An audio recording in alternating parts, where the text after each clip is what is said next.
Thank you, Mr. Chairman. Secretary Lutnik, as I said in my opening statement, you led people to believe that you had cut off all contact with Jeffrey Epstein after the 2005 encounter you and your wife had in his apartment. But as I'm sure you know, the Epstein files show a very different record of interaction. Why do the Epstein files show you coordinating a meeting and planning a visit with Jeffrey Epstein on his private island in December 2012?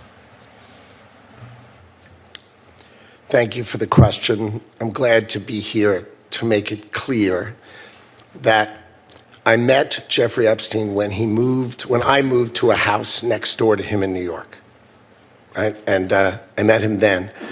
Over the next 14 years, I met him 2 other times that I can recall, 2 times, and that is none for 6 years. So 6 years later, I met him, and then a year and a half after that, I met him, and never again. Probably the total, and you've seen all of these documents, of these millions and millions of documents, there may be 10 emails connecting me with him, probably about 10 emails connecting me with him over a 14-year period. I did not have any relationship with him. I barely had anything to do with that person, okay? Secretary Lutnik, I think you understand the root of concern here. It's the way you described very emphatically your first encounter with him in his apartment, said you were disgusted, would never have any contact with him again. Did you in fact make the visit to Jeffrey Epstein's private island? I did have lunch with him as I was on a boat going across on a family vacation. My wife was with me, as were my 4 children and nannies. I had another couple they were there as well with their children, and we had lunch on the island. That is true, for an hour, and we left with all of my children, with my nannies and my wife, all together. We were on family vacation. We were not apart. To suggest there was anything untoward about that in 2012, I don't recall why we did it, but Mr. Secretary, again, as I said, there's not an indication that you yourself engaged in any wrongdoing with Jeffrey Epstein. It's the fact that you believe that you misled the country and the Congress based on your earlier statements, suggesting that you'd cut off all contact when in fact you had not. When you visited the private island, did you see anything inappropriate during that visit? The only thing I saw with my wife and my children and the other couple and their children was staff who worked for Mr. Epstein on that island. And you realize that this visit took place after he'd been convicted, right? I mean, you made a very big point of saying that you sensed that this was a bad person in 2005. And then, of course, in 2008, he was convicted of soliciting prostitution of a minor. And yet you went and had this trip and other interactions. Did you have a dinner in Epstein's New York City home in 2011? No. So the information that suggests that there was a dinner with Woody Allen and Woody Allen's spouse at the Epstein residence, there's nothing to that, is that right? I actually don't know what you're referring to. There was, look, I looked through the millions of documents for my name, just like everybody else. Yeah. And what I found was there was a document that says that I had a meeting with him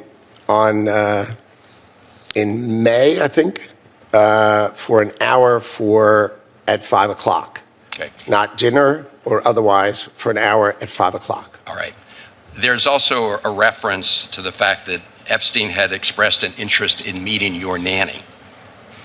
Do you know whether Jeffrey Epstein ever met with your nanny? No, I saw that. I had no idea what that was about.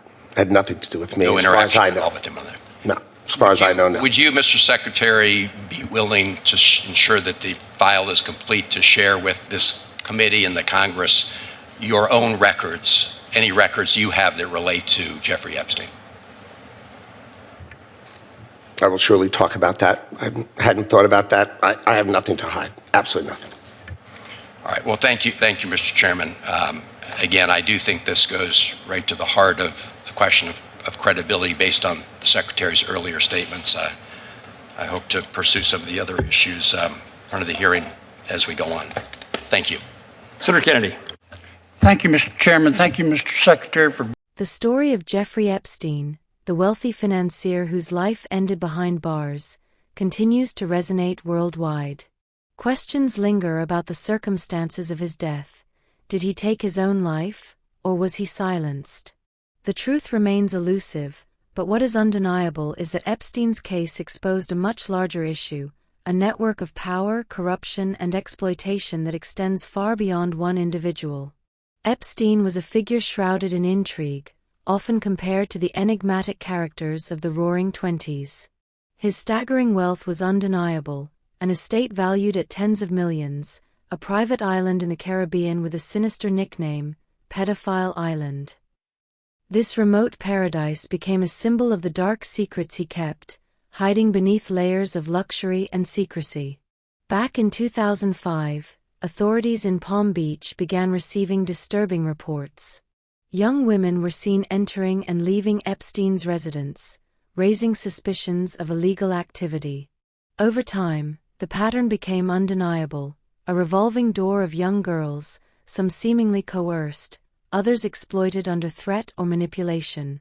The situation was so entrenched that it resembled an ongoing operation, a relentless cycle that seemed impossible to break. The case was so severe that it could have led to a life sentence. Yet, Epstein's influence appeared to shield him from justice.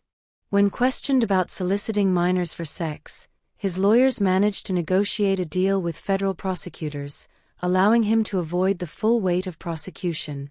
This arrangement highlighted a troubling reality.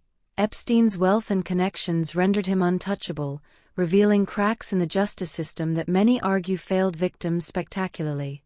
When questioned about this trip, the Secretary acknowledged that he had been on Epstein's island for a brief lunch during a family vacation. He clarified that he was accompanied by his wife, children, and nannies, and that the visit lasted about an hour. He emphasized that the trip was purely family-oriented and that there was nothing inappropriate about it. Despite this, critics point out that Epstein's private island had become a notorious location associated with illicit activities, including the exploitation of minors. The fact that high-profile visitors, some publicly known to be connected, had visited the island after Epstein's legal troubles has fueled suspicions about the extent of the network and whether others were aware of or complicit in misconduct. Further questions arose regarding social interactions, including claims that the Secretary attended dinners at Epstein's residence in New York City, involving other celebrities and notable figures. He denied any such dinner took place, stating that he only had a scheduled one-hour meeting with Epstein in May of a particular year. He also expressed confusion over reports suggesting Epstein had expressed interest in meeting his nanny, asserting he had no knowledge of such interactions and that they had no bearing on him. These revelations come amidst a broader investigation into Epstein's extensive network. Files recovered from the case include thousands of pages of emails, flight logs, and personal correspondence linking Epstein to numerous high-profile individuals. Some of these names have denied any involvement in illegal activities, while others have remained silent, fueling speculation and conspiracy theories. The question now is whether the official narratives told by government officials accurately reflect their true level of involvement or awareness. Critics argue that some public statements may have been crafted to downplay connections, possibly to protect personal or political interests.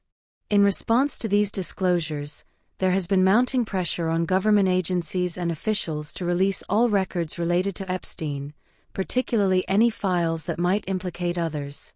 Advocates emphasize that transparency is crucial to uncovering the full extent of the network and ensuring accountability for any misconduct. Officials have been asked to share all relevant documents, including communications, meeting records, and travel logs, to clarify their roles and interactions.